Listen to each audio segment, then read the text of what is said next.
Well, hello, welcome again to a reading through of Iliad 22, and I got up to line 437. So we've just had the second of three speeches that are there balancing the three speeches at the beginning of the book. So we've had the speech of Priam, we've had the speech of his wife Hecabe, the mother of Hector. And now, of course, in the first three speeches, Hector gave the third speech. And here, of course, he's dead, so it's his wife that is going to give the third speech. This is a particularly moving section of Iliad, of the whole Iliad, in fact, but certainly of Iliad 22. So, hos ephat Cleiusa, thus she spoke weeping, and the reference, of course, here is to Hecabe. Alakos du pepusto Hectoros, and it's kept by enjambment to the next line. But the wife, that is the wife of Hector, so his wife, not yet had perceived, perfect middle here from Ponthanamai, she had not perceived anything about Hector. Uga hoi tis etertmos angelos elthon. For no, the U really goes with the tis, for there was no true messenger having come, the hoi is to her.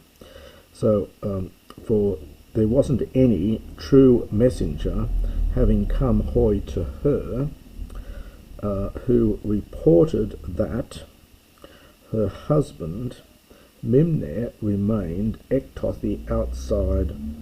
So it's her husband, again the hoi for Aute. So because her husband remained, or that her husband remained outside of the gates. Al-A geiston, but she, in fact, Hufine, she was weaving at the histon, at the loom, Muko, in the recess, in the hidden place, in the almost the back room, the hidden recess of the high house, and she was weaving a diplaka porphyrean, so a purple, or perhaps dark, of course, perhaps purple here, diplaka, a doubled, and we have to supply something like kleiner here for cloak. So she was weaving a purple double cloak. Now we last met, this is Andromache, of course, we last met her in book 6, when Hector had told Andromache to stay at home, work quietly with her weaving. And this picks up that story there all the way back in book 6. Endethrona poikil epasi. It's a lovely expression here. Passa is to sprinkle. So this is literally, she was sprinkling in to it, that is into the weaving, elaborate throna, flowers, literally. So in other words, what she was doing, she was weaving a pattern of elaborate flowers into the weaving. So it's a kind of tapestry. Throna probably here means little more than perhaps decorations. The word is used elsewhere. It's used in Theocritus, for example, of herbs and flowers. Possibly here just decorations. Kekleto damphipoloisin. She was giving orders. This is in fact well, actually it's not perfect, it's a reduplicated aorist from Kelomai to bid.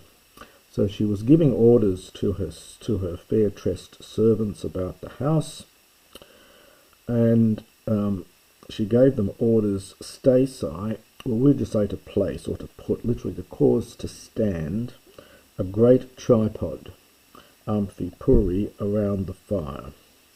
Ophra, so that, peloito, there might be, from pelomai, it's just that verb often used just like the verb to be, so that there might be warm loetra, warm baths, for Hector, and then we get a dative participle, when he had returned, it's an aorist participle, when he had returned ek marches from the battle. You can see the accent on ek telling you it's referring back to marches. And probably I think we get one of the most poignant of all the enjambments in Homer, which is this ne pie. The poor, it's almost like the poor deluded woman. Very powerful line here. So she's busy doing the weaving, and she's giving orders to set up a tripod to make nice warm bath for Hector, and she's got no idea what's happened. And Homer just captures that so brilliantly with just putting ne pie at the beginning of the line. Nor nor did she realize or perceive or understand for Hottie that the grey-eyed grey-eyed Athena had tamed him by the hands of Achilles very far from the baths. Amazing lines, these couple here. And then we get a debt, just to break it all here now. But she heard kokutu, the wailing, literally, and the crying out of oimoi, so the lament from the tower. Te stellalichthe guia, and her limbs, the limbs of her, this is from a funny verb, elelizdo, it's a reduplicated verb, the present, elelizdo, there'll be some digammas missing from here. It means to be shaken. So her limbs were shaken, and the kerkis, this is the distaff used in this weaving, the distaff fell for her to the ground. So her distaff fell to the ground. But she, Autis, immediately addressed her well-dressed, with her servant women with beautiful hair, with beautiful locks. Dute, come, duo moi hepesthon, the two of you follow me. Idom hotin erga tetuktai. I would see, it's subjunctive, so almost I want to see, so I would like to see, I would see what sort of deeds, tetuktai, perfect from tuko, have taken place. I doies hekures opos ekluon, for I heard, it's taking a genitive here, the opos, that's a genitive from ops, so I heard the voice of my respected Hecures' mother-in-law, like it's cognate with the Latin Socera. So if I heard the voice of my august, or august will do, mother-in-law, and now the subject here I think is the etor, the heart. The heart in myself leapt in my breast, or almost from my breast up into my mouth, anastoma. So the heart in my breast leapt into my mouth. Nerthi de guna pagnutai, and down below my limbs, my knees, I should say, the guna, my knees, pagnutai, literally have become stiff. It's neuter plural singular verb. Pagnutai, to be fixed, become stiff. In other words, I can't even move my legs. Indeed, some evil, understand, has come near to the children, tekesi from tekos, of Priam. Aiga ap uatos aamu epos. So it's would that my word might be away from my ear, literally. So it's really means may my word be far from my ear. She wishes that the bad thought of her previous sentence would go away. She wishes it away, a bit like the Latin absit omen, to wish away a bad thought. Al mal ainos deido me de moi thrason Hector adios Achilles munon apotmexas polios polion de dietai. I fear lest they, in fact, glorious Achilles, apotmexas, this is from apo, and it's got that temno root here, so I fear lest glorious Achilles has cut off Thrasos, bold Hector for me, cut him off alone. So having cut him off alone, Dietai is from dio. It's a funny verb. This is an aorist subjunctive here. The verb only occurs in the aorist, and it means to drive away, and drives him from the city, or that could go with the apotmexas. That's probably better with the apo, I think, because this is a genitive polios. So I fear lest glorious Achilles has cut off bold or courageous Hector alone, cut off from the city. Having done all that, he pursues him to the plain.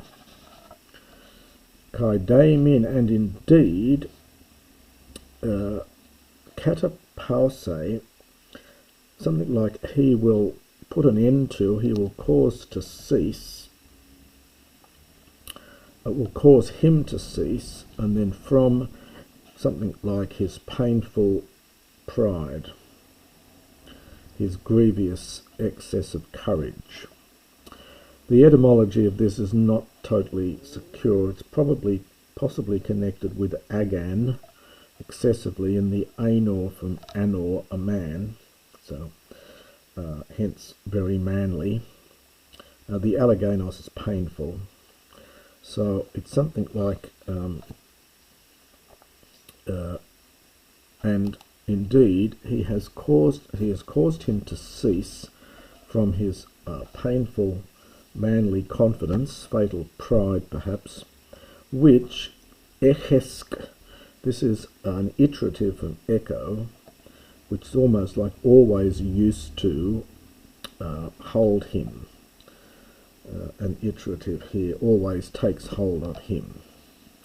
Since he does not ever, the pot, he does not ever remain or wait back among the multitude of men, but he runs, this again another iterative from pro and theo, but he runs very far ahead, and that the hon is a personal adjective here, and it's neuter, agreeing with menos. So his strength, so yielding in respect to his strength to nobody. So it's accusative of respect here, I think. So yielding in strength to nobody.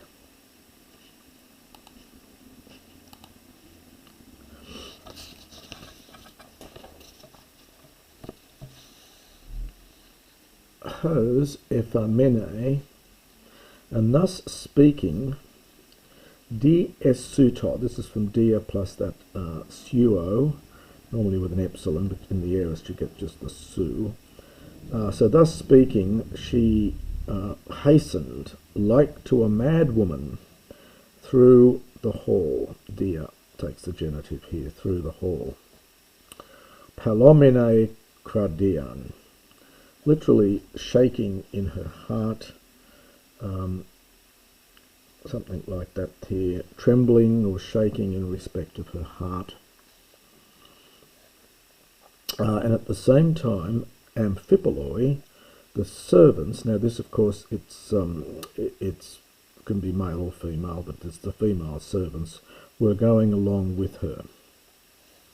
But when Hixen from Hiko, connected with Hiknaamai, so when she came to the tower and also to the company of men, Este, she stood there, paptinas epiteke, Paptino is the verb here. It means to sort of stare at or glare at. It can have the sense of sort of peering. So peering might be best here to get all the sense of it. So peering at the wall. Ton den noe sen, and she saw, but she spied ton him. This, of course, is Hector. Being dragged, passive from Helco. Being dragged, pros then polios, in front of the city. Takies demin hippoi, and the swift horses were dragging min for out on him, arcadestos.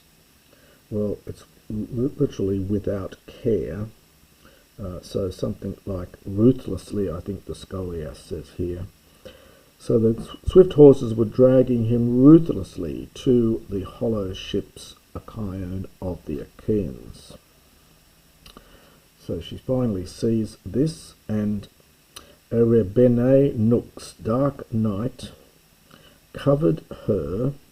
Well, it's down her from her eyes, literally. So dark night covered her eyes. Arepe de ex opiso, and she fell backwards. Apodepsukain heka, ekapuse. This is a funny verb. It's fairly rare. I think it means something like she breathed out. It goes with the apo as a preverb. She breathed out her life, her soul, her psyche. Now, in other words, she fainted. And it's an imperfect here, so perhaps it's better to translate it as she began to faint. Ballet, she threw from her head, apokratos, she threw far, tele, from her head, her sigilla on interdesmata, her shining headdress. Probably it's really plural, her head, well, headdress is probably good here. Desmata are sort of things that you use to tie various things around her head with the root, but I think just headdress here. And we get 4 things mentioned here. There's the ampuka. An ampux is a sort of like a diadem of metal worn over the head. The kekruphalon, very funny word, I think it's quite rare. It's a kind of net-like cap or woven snood used to keep the hair in place, and it's tied together with a plectane anadesmon, a twisted headband. And there's also the crademnon, which is the veil. So there are a number of things here. So she cast from her head her shining headdress, the ampuka, this is the diadem, and so these are describing what these desmata are, I think. This, I think, is a general word, and now he's explicitly saying what they were. There was the diadem and the snood and the woven band and the veil. The veil which golden Aphrodite, doker for edoker, gave hoi to her, amati toi hoti, on that day when Hector of the sparkling or shining helmet, agageth. Now this is from ago. It's an aorist middle. Ago in the middle has the sense of to lead in marriage, to take off with the intention of marrying. So it's on the day when Hector of the sparkling the shining helmet led her, understand, in marriage from the house of Aetion, and when Pore he provided, this must be referred, I think, to Aetion. This is from this poor root, you get porisdo, poros as a means. It means to provide, and generally this is an aorist form here. So when he provided Muria, literally 10,000, but countless, normally translated, countless Hedna bride gifts, and around her was Gallo. Now this is a funny word, it's a neuter plural, believe it or not, in its form. It's a neuter plural, it refers to the husband, a husband's sister. So around her were her husband's sisters, that is her sisters-in-law, and the Eunateres, her husband's brothers' wives. So her husband's sisters and her husband's brothers' wives. So these are, well, they're also sisters-in-law, but they're the wives of her husband's brothers. They stood halis all together, so en masse.